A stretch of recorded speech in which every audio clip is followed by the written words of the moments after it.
நண்பர்களே, இன்னைக்கு உங்கள சந்திக்கிறது எனக்கு ரொம்ப சந்தோஷம்.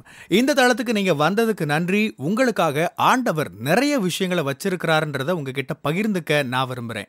இன்னைக்கு உங்க கூட நான் பேச வேண்டிய விஷயத்துக்குள்ள போறதுக்கு முன்னாடி, சில விஷயங்கள சொல்லிக்க விரும்புறேன். நீங்க ஜான் கிஃப்டா அப்படின்ற என்னோட Instagram, Facebook, YouTube மூலமா என்ன ஃபாலோ பண்ணி என்னோட பதிவுகள நீங்க பெறலாம். தினமும் என்னோட பாட்காஸ்ட் நீங்க கேட்கலாம். ஆண்டவரோட கிருபையில அதெல்லாம் நல்ல கிரியை செய்து வர்றத நான் பார்க்கிறேன். நீங்களும் அத தினமும் கேளுங்க. நிச்சயமா அது உங்களுக்கு ஒரு பெரிய ஆசீர்வாதமா இருக்கும்னு என்னால சொல்ல முடியும். ஜான் கிஃப்டா அப்படின்ற என்னோட யூடியூப் சேனலை தினமும் பார்க்க மறக்காதீங்க. Fuel for the soul with John Gifta அப்படின்ற இங்கிலீஷ் பாட்காஸ்டையும் நீங்க தினமும் கேட்கலாம்.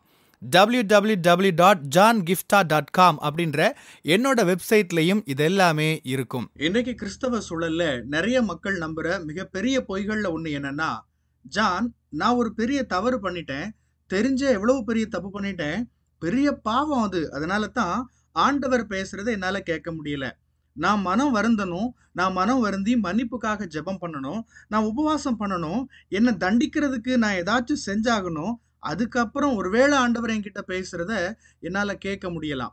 ஆனா ஜான், என்னால ஆண்டவரோட குரலை கேட்க முடியும்னு எனக்கு தோணல, நான் நிறைய தவறுகள் பண்ணிட்டேன் அப்படி சொல்றீங்களா? நான் ஒன்னு சொல்றேன், கேக்குறீங்களா? தொடர்ந்து தெரிஞ்சே பாவத்துல இருங்கன்னு நான் சொல்ல வரல. அப்படி நீங்க இதை புரிஞ்சுக்க வேணாம். பாவ வாழ்க்கை முறைய நான் ஒருபோதும் ஆதரிக்கிறது இல்ல. நம்ம எல்லாருமே பாவம் செய்றோம். எல்லாருமே சில நேரங்கள்ல தவறுகள் செய்றோம். நாம இன்னும் மாம்சத்துல தான் இருக்கிறோம். இன்னும் நாம பாவத்தின் விளைவுகளோட தான் போராடிட்டு இருக்கிறோம். மனுஷன் விழுந்து போன அவனோட இயல்புனால அது உண்டானது. ஆனா அந்த பாவ வாழ்க்கையிலேயே நம்ம தொடர்ந்து இருக்கலாம்னு சொல்ல மாட்டேன். நீங்க ஒரு விஷயத்தை புரிஞ்சுக்கணும்.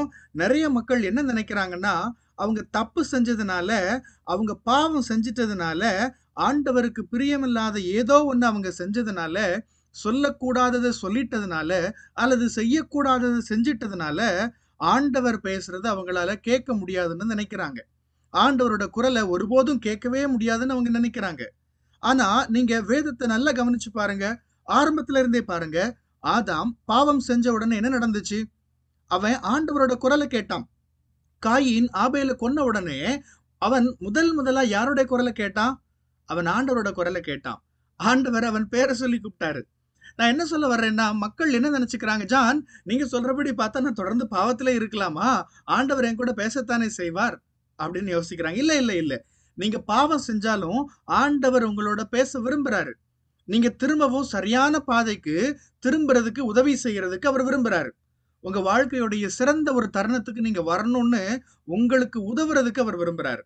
ஆமா, நீங்க தப்பு பண்ணிட்டீங்க தான். ஆனா அவர் உங்களை நடத்த விரும்புறாரு. உங்களுக்கு உதவி செய்ய விரும்புறாரு. நீங்க திரும்பி வந்து உங்களோட நோக்கத்தை நிறைவேற்றணும்னு விரும்புறாரு.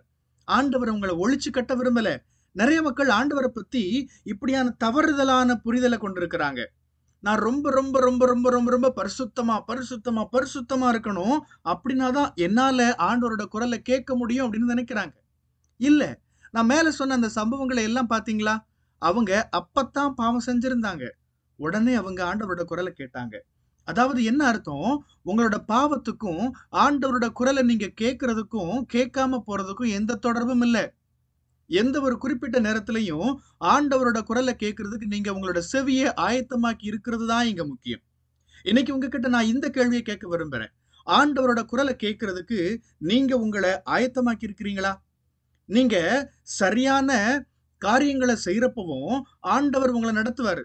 உங்க பாதைகளை காட்டுவாரு, வழி நடத்துவாரு. அதே சமயம் நீங்க தவறுகள் செய்யும் போதும், பரவாயில்ல, கவலைப்படாத, நீ திரும்பவும் சரியான பாதைக்கு வர்றதுக்கு நான் உதவி செய்யறேன், எப்படி சரியான பாதைக்கு திரும்புறதுன்னு நான் சொல்றேன் அப்படின்னு ஆண்டவர் சொல்வாரு. நீங்க ஜிபிஎஸ் பாருங்க. நாம ஏதாவது தவறான பாதையில போயிட்டா என்ன நடக்குது? நீ தப்பா போயிட்ட, குட் பை, நல்லா இரு அப்படின்னு அது சொல்றது இல்லையே. அப்படி ஒருபோதும் ஜிபிஎஸ் சொல்றது இல்ல. அது என்ன செய்யுது? என்ன சொல்லுது? அது போகட்டும், நீ போக வேண்டிய இடத்துக்கு இதுதான் அடுத்த சிறந்த வழி அப்படின்னு இன்னொரு பாதையை காட்டும். பாதை மாறிட்டா சரியான பாதைக்கு போறதுக்கு இன்னொரு வழியை சொல்லும். ஒருவேளை ஒரு யூ டர்ன் எடுக்குன்னு சொல்லும். அந்த இடப்பக்கமா திரும்புன்னு சொல்லலாம். இன்னொரு வலப்பக்கம் திரும்பினா நீ போக வேண்டிய பாதையை புடிச்சிடலாம் அப்படின்னு கூட சொல்லும். ஆக ஜிபிஎஸ் என்ன செய்யுது? அது நம்மளை தடுக்க போறதில்ல. தவறான திருப்பத்துல நம்ம போயிட்டதுனால அது நம்ம கிட்ட பேசாம அல்லது தகவல் தராம இருக்க போறதில்ல. திரும்பவும் சரியான பாதையில எப்படி போய் சேர்றதுன்னு அது நமக்கு சொல்லுது. மனுஷனால கண்டுபிடிக்கப்பட்ட ஜிபிஎஸ் எப்படியாச்சும் நீங்க போக வேண்டிய இடத்துக்கு நேரா போறதுக்கு, உங்களை சரியான பாதையில நடத்துறதுக்கு எவ்வளோ தெளிவா இருக்குதோ, அதை விட நம்மளோட ஆண்டவர் நமக்குன்னு வச்சிருக்கிற அந்த கடைசி இலக்குக்கு நேரா நம்மளை நடத்துறதுக்கு அவர் போதுமானவரா இருக்கிறார். எனக்கு அன்பான தேவ ஜனங்களே, நாம சேவிக்கிற ஆண்டவர் ஒரு நல்ல தெய்வம். நம்ம ஆராதிக்கிற ஆண்டவர் ஒரு அன்பான தகப்பன். நம்ம ஆராதிக்கிற ஆண்டவர் ஒரு கோபக்காரர் அல்ல. அவர் நம்மளை தண்டிக்கிறதுக்கு அல்லது உன்கிட்ட நான் எந்த தொடர்பும் வச்சுக்க விரும்பலன்னு காரணம் தேடுகிற ஒருவர் அல்ல. உங்களோட உறவு வைத்துக்கொள்ள விரும்புகிற ஒரு ஆண்டவர் அவர். அவர் உங்களோட பலவீனங்களை புரிஞ்சுக்கிறாரு. உங்களோட வலிகள் அவர் புரிஞ்சுக்கிறாரு. உங்களோட குற்ற உணர்ச்சிகள் அவர் புரிஞ்சுக்கிறாரு. உங்களோட வருத்தங்கள் அவர் புரிஞ்சுக்கிறாரு. நீங்க எந்த விதமான சூழல்கள்ல கடந்து போறீங்கன்னு அவருக்கு நல்லா தெரியும். நீ திரும்பவும் உன்னோட சரியான பாதைக்கு நேரா திரும்புறதுக்கு உதவி செய்ய நான் தயாரா இருக்கேன்னு அவர் சொல்றாரு. அடுத்த முறை சிறப்பான விஷயங்களை தேர்ந்தெடுக்க நான் உதவி செய்யறேன்னு அவர் சொல்றாரு. உன்னோட தவறுகள்ல இருந்து அற்புதத்தை செய்ய நான் விரும்புறேன்னு சொல்றாரு. அப்படி அவர் செய்ய நீங்க அவர் அனுமதிப்பீங்களா? ஆண்டவரே, அநேக குற்ற உணர்ச்சிகள்னால நிரம்பி இருக்கிற ஒவ்வொரு நபரையும் உடைய கரத்துல நான் தர்றேன். அவங்களோட தவறுகள், பாவங்கள், தெரிந்தும் தெரியாமலும் சில விஷயங்களுக்காக அவங்க வருத்தப்படுறாங்க. நீங்க எப்படி ஆதாம் கிட்ட பேசுனீங்களோ, காயின் கிட்ட எப்படி பேசுனீங்களோ, அதே விதமா இந்த மக்களோடும் நீர் பேசும். எப்படி அவர்களை வெளியே கொண்டு வரணும்னு உமக்குத்தான் தெரியும் ஆண்டவரே. அப்படியே நீர் செய்யும். இந்த ஒரு உதாரணத்தோட நான் முடிக்க விரும்புறேன். ஆதாம கவனிச்சு பாருங்க. அவன் பாவம் செய்யறான். நன்மை தீமை அறியக்கூடிய விருட்சத்தின் கனியை புசிக்கிறான். ஆண்டவர் பேசுறாரு. அந்த உரையாடல் போய்கிட்டே இருக்குது. ஜீவ விருட்சத்தின் கனியை அவங்க பறிச்சு சாப்பிட கூடாதுன்னு ஆண்டவர் அங்க பேசுறாரு. அவங்க அதை சாப்பிட்டாங்கன்னா அவங்க என்னன்னைக்குமா வாழ்ந்துட்டு இருப்பாங்க. கடைசி வரை அவங்க ஆண்டவரோட தொடர்பு இல்லாமலே போயிருந்திருப்பாங்க. அதனால தான் ஆண்டவர் அவங்களை தடுக்க விரும்பினார். அதனால அவங்களோட கடைசி இலக்குக்கு அவங்களோட கடைசி இலக்கு சிதையாம அதுக்கு நேரா ஆண்டவர் அவங்களை வழிநடத்த முடிஞ்சது.